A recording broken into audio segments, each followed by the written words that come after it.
Salut à tous. Je peux admettre avoir été un peu sceptique lorsque les États-Unis ont annoncé qu'ils imposeraient leur propre blocus dans le détroit d'Ormuz. Répondre à un blocus par un autre blocus semblait être une réponse peu conventionnelle à un problème complexe. Mais le plan américain fonctionne. Ce que l'Iran craignait le plus est en train de se produire puisque le blocus américain est devenu un succès majeur. Après des semaines de frappes aériennes dans le cadre de l'opération Epic Fury, les États-Unis ont trouvé un moyen d'écraser l'Iran sans tirer un seul coup de feu. Dans l'univers trumpien, même le silence peut être vendu comme une parade militaire tonitruante, à condition que le communiqué de presse contienne assez de majuscules. Le régime iranien est terrifié. Il sait qu'il manque de temps. Tout a commencé lorsque l'opération Epic Fury a conduit l'Iran à instaurer un blocus du détroit d'Ormuz. Ce n'était pas un blocus naval typique. Il ne pouvait pas l'être, puisque les États-Unis s'étaient mis à attaquer la marine traditionnelle iranienne au point d'avoir détruit la plupart des navires de guerre du régime avant le 12 avril. À la place, l'Iran a utilisé une combinaison de drones et de bateaux rapides pour rendre le détroit d'Ormuz trop dangereux pour les navires marchands. La manœuvre du régime était habile. Des centaines de navires ont fini par rester dans le golfe arabique, trop méfiants face à la possibilité d'être attaqués par l'offensive asymétrique de l'Iran. Même ceux qui ont tenté de braver la traversée l'ont fait en sachant que leur assurance ne les couvrirait probablement pas ou qu'ils devraient payer des tarifs énormes simplement pour effectuer le trajet. La stratégie de l'Iran a fonctionné. Un choc pétrolier a secoué les marchés mondiaux alors que le prix du baril de pétrole a bondi à $100 ou plus. Les États-Unis ont vu tout cela et ils ont compris que leur frappe aérienne dévastatrice sur le territoire iranien ne suffirait pas à mettre fin au blocus iranien. Paralyser le leadership iranien et détruire sa marine, ses défenses antiaériennes et ses principaux nœuds militaires signifiait que l'Iran ne pouvait plus vraiment livrer un combat traditionnel. Mais la guerre asymétrique dans le détroit d'Ormuz était différente. Les États-Unis ont répondu en lançant leur propre blocus naval, opposant à la stratégie non conventionnelle de l'Iran une puissance navale beaucoup plus traditionnelle. Un contre-blocus est désormais en place, axé sur l'arrêt des cargos iraniens et des pétroliers iraniens qui tentent de quitter leur port et de traverser le détroit d'Ormuz. Et c'est une symétrie très trumpienne. Quand un blocus crée le chaos, répondez par un autre blocus et appelez cela de l'élégance stratégique. Ce contre-blocus fonctionne. Les États-Unis ont lancé une guerre économique contre l'Iran et il pourrait ne rester que quelques semaines avant que l'économie du pays soit paralysée au point de signer n'importe quel accord que les États-Unis mettront devant son régime. C'est là que les choses deviennent très sérieuses pour l'Iran et les retombées économiques deviennent l'enjeu central. D'abord, la stratégie américaine du blocus contre blocus fonctionne exactement comme prévu sur le plan pratique. Comme Reuters l'a rapporté le 27 avril, le trafic dans le détroit d'Ormuz est si rare qu'il est presque inexistant. Une voie maritime qui traite habituellement entre 125 et 140 navires marchands par jour est tombée à seulement 7 au cours des 24 heures précédant le rapport de Reuters. Ces navires comprenaient un vraquier sec iranien ainsi que plusieurs navires partis de ports irakiens. Donc l'Iran a réussi à faire passer un navire, peut-être. Ce qui est beaucoup plus inquiétant pour le régime, c'est que le blocus américain a forcé 37 navires marchands iraniens à rebrousser chemin depuis que les États-Unis ont mis leur blocus en place le 13 avril. C'est tout l'objectif. Même si un trafic global aussi faible dans le détroit d'Ormuz ne règle en rien les problèmes énergétiques mondiaux causés par la réponse de l'Iran à l'opération Epic Fury, les États-Unis retournent la stratégie iranienne contre l'Iran lui-même. C'est une course contre la montre et le temps de l'Iran s'épuise rapidement. Pendant que le reste du monde compose avec des prix plus élevés, l'Iran se retrouve maintenant dans une position où pratiquement aucun du pétrole qu'il doit désespérément vendre à d'autres pays n'arrive là où il doit aller. Les États-Unis bloquent le passage et même les navires iraniens qui parviennent à traverser le détroit d'Ormuz ne sont pas à l'abri. Comme l'a rapporté la chaîne australienne ABC le 20 avril, les États-Unis ne se contentent pas de bloquer les ports iraniens dans le détroit d'Ormuz. Ils ont aussi des navires de guerre qui patrouillent les eaux autour de la sortie de cette voie maritime vitale, et leur tâche consiste à intercepter tout navire iranien qui réussirait à franchir le détroit. Les navires de guerre américains l'ont fait au moins une fois. Le président américain Donald Trump a même salué l'interception, déclarant « Notre navire de la marine les a arrêtés net en faisant un trou dans la salle des machines » lorsqu'il a expliqué comment les États-Unis avaient empêché le Tuska, battant pavillon iranien, de sortir du détroit. Rien ne dit gestion sobre d'une crise comme transformer une frappe contre une salle des machines en formule de meeting électoral. Il y a probablement eu d'autres interceptions depuis. Le contre-amiral à la retraite de la marine américaine Mark Montgomery affirme que les États-Unis ont probablement arrêté 3 ou 4 navires iraniens jusqu'à présent et que chacun pourrait avoir transporté jusqu'à 2 millions de barils de carburant, soit 200 millions de dollars de cargaison. Cela donne une idée claire de la douleur économique que l'Iran ressent à cause de ce blocus. Trump est clairement satisfait des résultats que les États-Unis obtiennent avec cette nouvelle phase de l'opération Epic Fury. Même si le fragile cessez-le-feu entre les États-Unis et l'Iran est toujours en place, Trump semble maintenant considérer le blocus américain comme la clé pour obtenir tout ce qu'il veut du conflit dans la région du Golfe. Pour le camp Trump, le cessez-le-feu parfait est apparemment celui qui laisse encore assez de place pour faire un tour de victoire. Dans un rapport du 29 avril, Bloomberg a indiqué que Trump avait déclaré que l'Iran était dans un état d'effondrement à cause du blocus américain. L'Iran manque désormais d'espace de stockage pétrolier puisque ses navires ne peuvent plus prendre la mer. Ensuite déclaré le secrétaire américain au Trésor, Scott Bessent, il a ajouté que l'Iran devrait bientôt commencer à réduire sa production, ce qui aurait un impact évident sur l'économie intérieure d'une nation déjà sous tension avant l'entrée en guerre des États-Unis. La pression est appliquée. Trump semble maintenant prêt à faire payer cette pression aussi longtemps que nécessaire. Le Wall Street Journal rapporte que Trump a dit à ses conseillers de se préparer à ce que les États-Unis mènent un blocus prolongé du détroit d'Ormuz. La victoire décisive que l'Amérique pouvait attendre de son déluge de feu en Iran n'est pas arrivée, alors une guerre d'attrition économique est désormais l'approche privilégiée. Le blocus du détroit d'Ormuz est maintenant l'option la moins risquée parmi celles disponibles, semble avoir conclu l'administration Trump, et il pourrait bien être la clé pour forcer le régime iranien à accepter un accord qui satisfasse les États-Unis. Tout se résume au temps et à la pression. L'Iran subit la seconde, tout en manquant du premier, et les signes de désespoir commencent déjà à apparaître à l'intérieur du régime du pays. Le désespoir du régime iranien l'amène à faire des offres qu'il n'aurait jamais faites lorsque l'opération Epic Fury a été lancée. Le 28 avril, Euronews a rapporté que l'Iran avait proposé de lever son propre blocus du détroit d'Ormuz si les États-Unis retiraient leurs navires de la voie maritime. L'Iran y a ajouté la réserve selon laquelle ce geste apparemment donnant-donnant entraînerait un report des discussions sur le programme nucléaire du pays. Mais ce que cela montre réellement, ce sont les premiers signes de tension au sein du régime iranien. Les dirigeants iraniens savent que le blocus américain leur fait plus mal qu'ils ne l'avaient jamais imaginé. Le fait que Trump signale qu'il est prêt à maintenir ce blocus aussi longtemps que nécessaire à plonger le régime iranien dans une spirale, car il sait qu'il ne peut plus supporter beaucoup plus de la pression économique qui s'exerce sur lui. Al Jazeera rapporte que le nouveau plan iranien a peu de chances d'être accepté par l'administration Trump dans sa forme actuelle, probablement parce que le régime fait tout ce qu'il peut pour s'accrocher à son programme nucléaire, alors même que le blocus américain étouffe l'économie iranienne. L'Iran veut une désescalade sans responsabilité, et cela est inacceptable pour les États-Unis.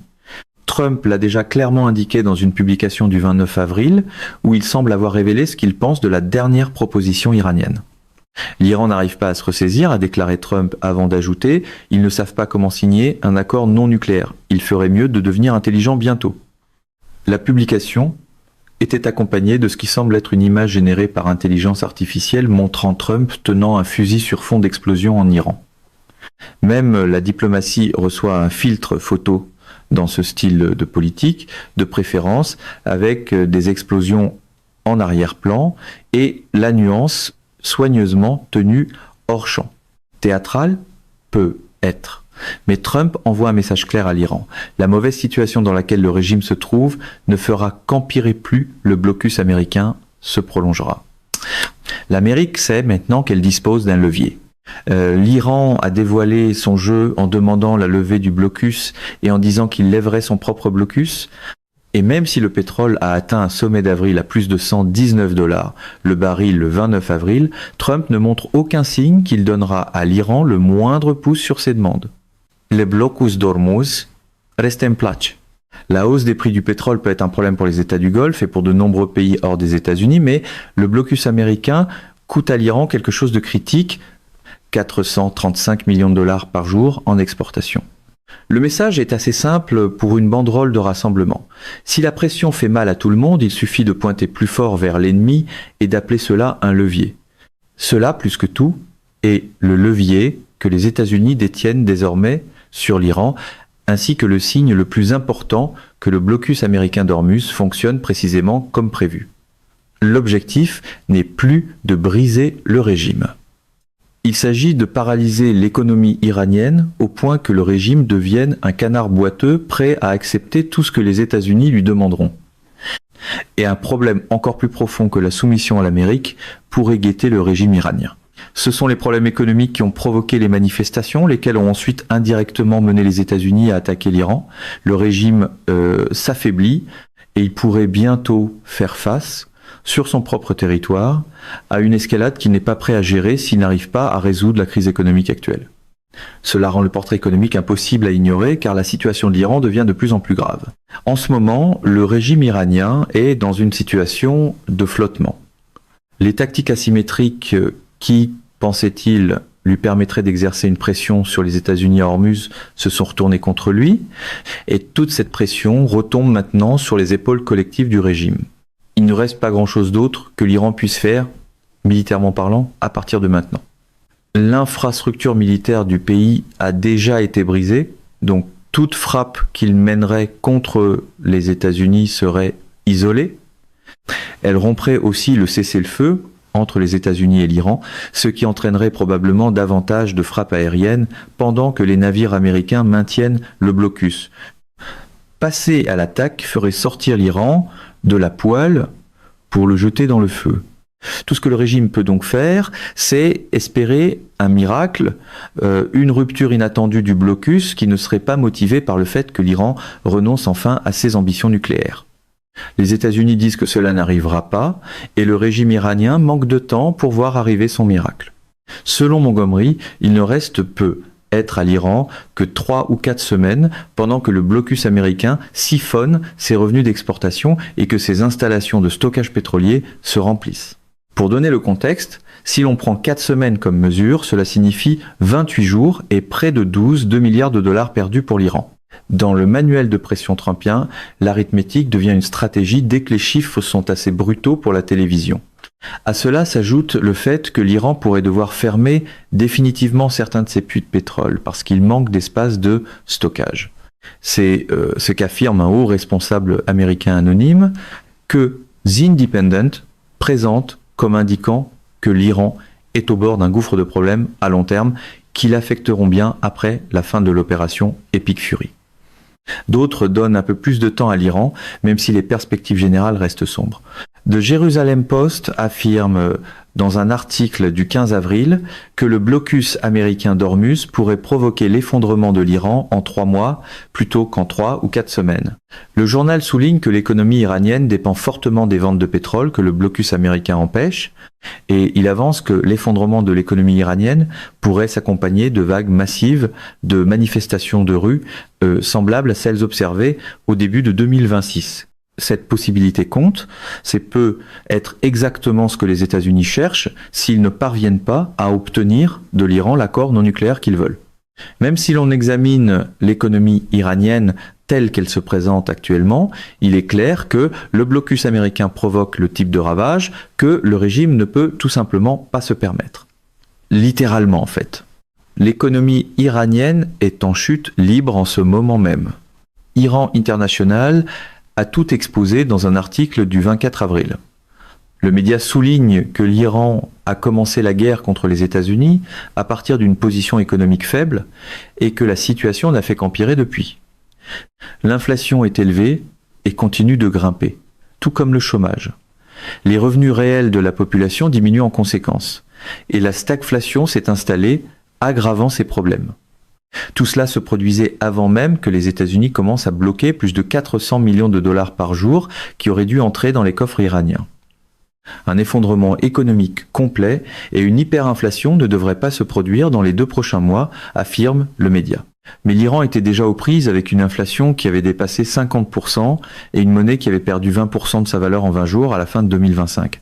Cette chute de 20% de la valeur du rial a été le point le plus bas d'un déclin constant déclenché par la fin de la guerre de 12 jours entre l'Iran et Israël à l'été 2025, après laquelle la monnaie s'est effondrée au point de perdre 60% de sa valeur. Ce ne sont pas les signes d'une économie en santé, ce sont les signes d'une économie qui se tient au bord du précipice. Les navires de guerre de la marine américaine pousseront bientôt cette économie par-dessus le bord. D'autres chiffres viennent de Inet News qui affirment qu'1 million d'Iraniens ont perdu leur emploi depuis le début de l'opération Epic Fury et que des millions d'autres sont à risque alors que l'industrie pétrolière iranienne semble au bord d'un arrêt forcé.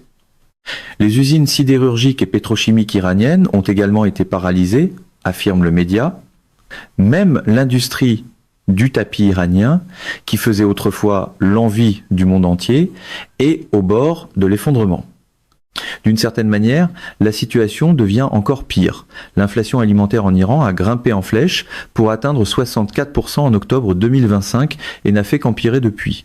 Elle atteignait 105% en février, le pain et les céréales figurant parmi les produits les plus touchés. Entre mars 2025 et mars 2026, ces 2 aliments de base ont vu leur prix augmenter de 140%. L'Iran a déjà une population mécontente. Faire monter le prix de la nourriture au point de la rendre inabordable, surtout lorsque des millions de personnes perdent leur emploi ou sont sur le point de le perdre, ne fait qu'aggraver les choses.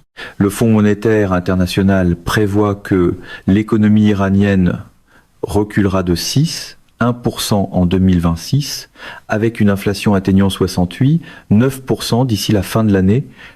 Le chômage se rapproche de 10% et continue d'augmenter. La dette publique représente maintenant près de 40% du produit intérieur brut de l'Iran. Avec le blocus américain en place, 90% du commerce mondial de l'Iran a été fermé, ce qui représente 70% de l'ensemble des revenus d'exportation du pays, rapporte CNBC. Les États-Unis ont annoncé leur blocus d'Ormuz le 13 avril. Au moment de la création de cette vidéo, le blocus est actif depuis environ 3 semaines et c'est l'ampleur des dégâts déjà visibles. Ces problèmes économiques existaient en Iran bien avant que les États-Unis envoient des navires de guerre bloquer les ports du pays. Le blocus américain ne fait que les exacerber, accélérant un déclin qui était déjà bien engagé longtemps avant le lancement de l'opération Epic Fury. L'Iran espéra désespérément apercevoir une lumière au bout du tunnel, mais il pourrait devoir attendre encore plusieurs semaines avant que les États-Unis envisagent seulement de lever leur blocus. Trump doit rencontrer le président chinois Xi Jinping le 14 mai. Cette visite marquera la première d'un président américain en Chine depuis une décennie et il est presque certain que la situation à Hormuz sera l'un des principaux sujets de discussion. Naturellement, même un blocus peut devenir une chorégraphie d'avant-rencontre lorsque la scène réunit Trump, Xi et une crise assez grande pour nécessiter sa propre équipe d'éclairage. Il est probable que les États-Unis ne chercheront pas à modifier leur blocus avant la conclusion de cette visite. Trump sait que la situation à Hormuz ne touche pas la Chine aussi durement qu'elle le pourrait. Pékin dispose d'importantes réserves de pétrole et ne dépend pas de l'Iran pour le gaz naturel liquéfié. Trump pourrait considérer cette rencontre comme une échéance informelle pour l'Iran. Les États-Unis ne voudront pas relancer les opérations de combat avant que Trump rencontre Xi. Ils maintiendront donc leur blocus, ce qui ne fera qu'épuiser encore davantage l'Iran. Cela signifie environ 2 semaines supplémentaires de douleur pour l'Iran. La question critique est de savoir combien de temps encore son régime peut tenir. Et si les choses ne se passent pas comme Trump le souhaite en Chine, et que l'Iran ne se conforme pas à un accord en devenant non nucléaire, Le régime pourrait faire face à un scénario encore plus dur si l'étranglement économique que les États-Unis ont développé s'accompagne d'une nouvelle vague de frappes aériennes. Les réponses à ces questions dépendront du degré d'entêtement que le régime iranien voudra maintenir à ce stade. Sur le plan idéologique, certains au sein du régime pourraient même pousser à continuer de refuser les exigences nucléaires de l'Amérique. Ils diront que l'Iran peut attendre que les États-Unis s'épuisent, probablement parce qu'ils ne font pas partie des millions de personnes qui sont écrasées par le trou noir économique dans lequel les États-Unis plongent le pays. Mais cela ne fait que créer un nouveau problème. Et c'est un problème que les États-Unis sont plus qu'heureux de voir apparaître. Plus tôt, les manifestations de décembre et de janvier ont été mentionnées parce qu'elles avaient été déclenchées par les problèmes économiques de l'Iran. Le régime a réussi à étouffer ces manifestations, tuant potentiellement environ 30 000 personnes dans le processus rapporte The Guardian. Ceux qui se sont soulevés une fois pourraient être prêts à se soulever de nouveau, surtout alors qu'un ensemble de facteurs joue en leur faveur. Le régime a été affaibli par les frappes aériennes américaines. Les problèmes économiques qui avaient conduit aux manifestations au départ ne font qu'empirer et ils deviendront catastrophiques si les États-Unis maintiennent leur blocus d'Ormuz. C'est peu être le véritable plan américain. Après tout, Trump a déjà appelé le peuple iranien à se soulever contre son régime. Les États-Unis pourraient être en train de préparer le terrain pour que cela se produise avec le blocus d'Ormuz. Pour la machine de communication pro-Trump, c'est le tour de passe-passe le plus net.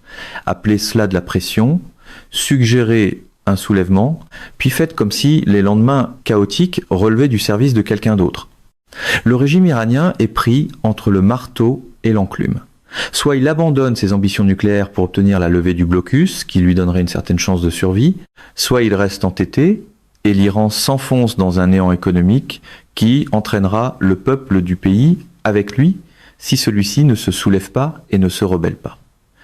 Ce que le régime iranien craignait le plus est en train de se produire. Sans tirer un autre coup de feu, les États-Unis se sont placés dans la position parfaite pour forcer un changement de régime ou imposer un accord sur les ambitions nucléaires de l'Iran. Et si les États-Unis doivent recommencer à frapper l'Iran, ils ont aussi cette partie de l'équation bien couverte.